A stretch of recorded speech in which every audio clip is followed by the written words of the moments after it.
Ku beri satu pertanyaan lagi. Mau ya? Apalagi tuh Om? Kalau mau mencari akar-akar persamaan kuadrat, gimana ya caranya? Mau tahu caranya? Iya, gimana? Yuk kita cari tahu.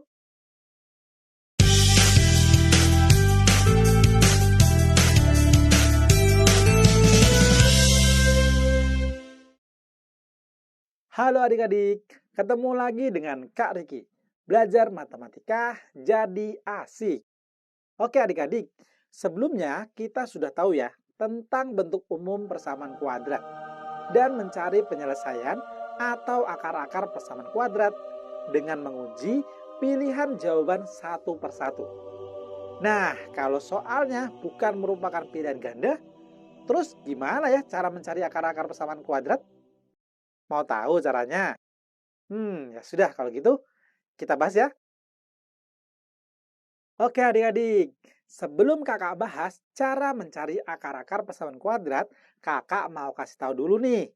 Misal ada persamaan seperti ini. PQ sama dengan 0. Masih ingat nggak tentang perkalian 0? Kalau ada dua bilangan P dan Q dikalikan, lalu hasilnya 0. Apakah yang kita bisa bilang tentang dua bilangan tersebut?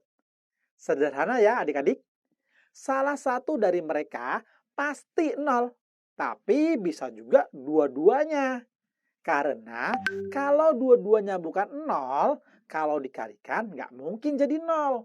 Jadi kalau PQ sama dengan 0, kita bisa menyimpulkan nih, kalau P sama dengan 0 atau Q sama dengan 0.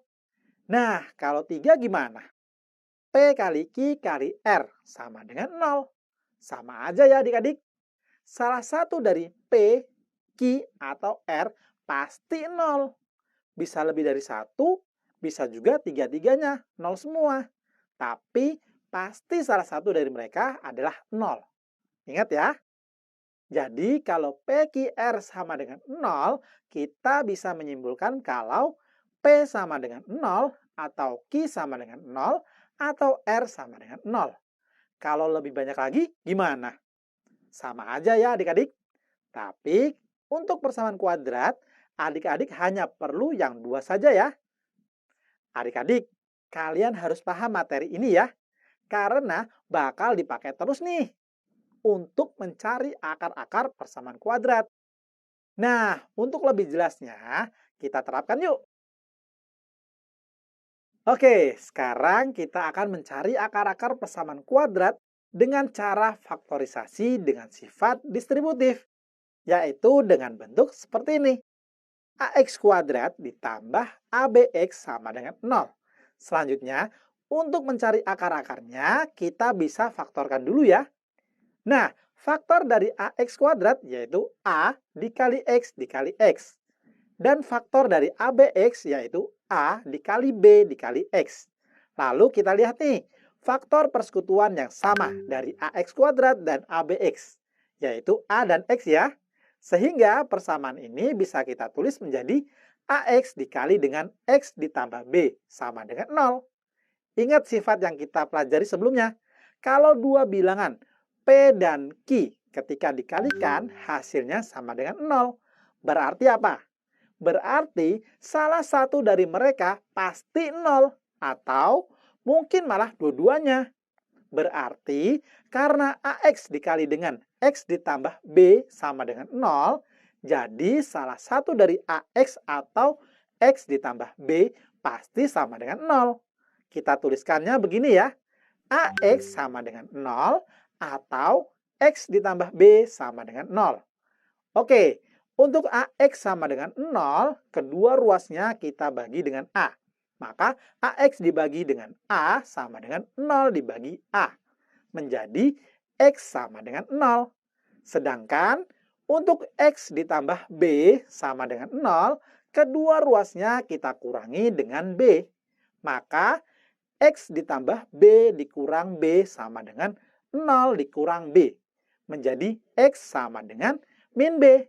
Jadi, jika AX dikali dengan X ditambah B sama dengan 0, berarti kita bisa menyimpulkan kalau X sama dengan 0 atau X sama dengan min B.